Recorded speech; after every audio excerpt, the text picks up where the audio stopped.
The fire was out by morning. The house looked like a skeleton trying to remember who it used to be. Charred wood, melted glass, a silence too thick to breathe in. The fire chief put a hand on my shoulder. I don't remember his words exactly, just the shape of them. "It's over." He meant the fire, not the rest. They found my daughter's body in what used to be her room, curled under the window, like she'd tried to get out. My wife didn't cry.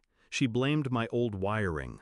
She packed 2 bags, signed the insurance papers, and walked out without looking back. But I stayed, sat on the curb until the moon rose. The next day I sifted through the ruins, looking for nothing, finding too much. And then, under the scorched floorboards of the master bedroom closet, I found it. A fireproof safe, still locked, still warm. I opened it with trembling hands. Inside, melted trinkets, a watch, and 1 page, singed at the edges, ink bleeding at the seams. But I could still read it. "Daddy, I'm scared. Mommy's new friend is here with gasoline. They said it was an accident." That's what she told them.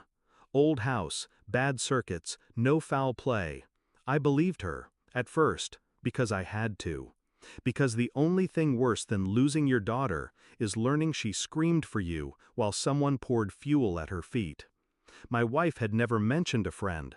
She said she was lonely, that I worked too much, that I didn't listen anymore.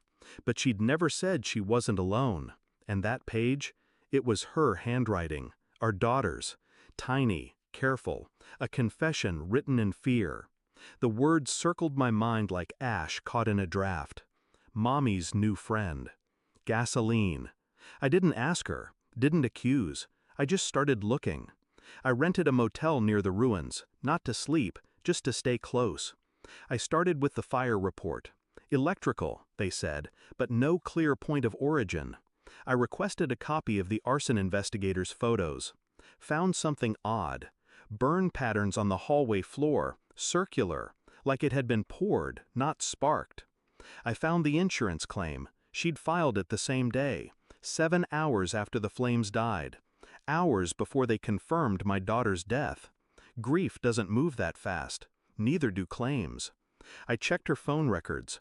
Late-night calls to a number I didn't recognize. Repeated, every night for 2 months. A man named Logan, ex-con, arson charges, pled down to reckless endangerment. I sat with that name in my mouth for hours.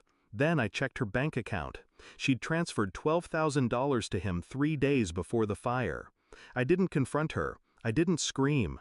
I just invited her to coffee. She wore black again, pretending it was grief, not guilt. I slid a manila envelope across the table. Inside, printouts, phone logs, bank statements, photos of Logan, standing outside our house, taken from the neighbor's security cam. She didn't even open it. She just froze. Didn't deny it. Didn't speak. Because there was nothing left to say. I pulled out the last page, my daughter's words. Her hand shook as she reached for it. I pulled it back. She wasn't allowed to touch it. Not anymore. I never went to the police. That would have been too easy. Too clean. Instead, I sent everything to Logan's parole officer. He violated his terms. They arrested him. Found traces of accelerant in his truck. But I didn't stop there. I sent the same packet to her employer. She was a teacher. Now she's not. I sent it to her parents, to mine, to every friend who sent us flowers and texts and sympathy.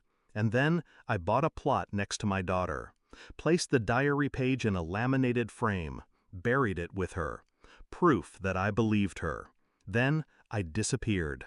Left no forwarding address, no phone number, just silence. They still call it an accident.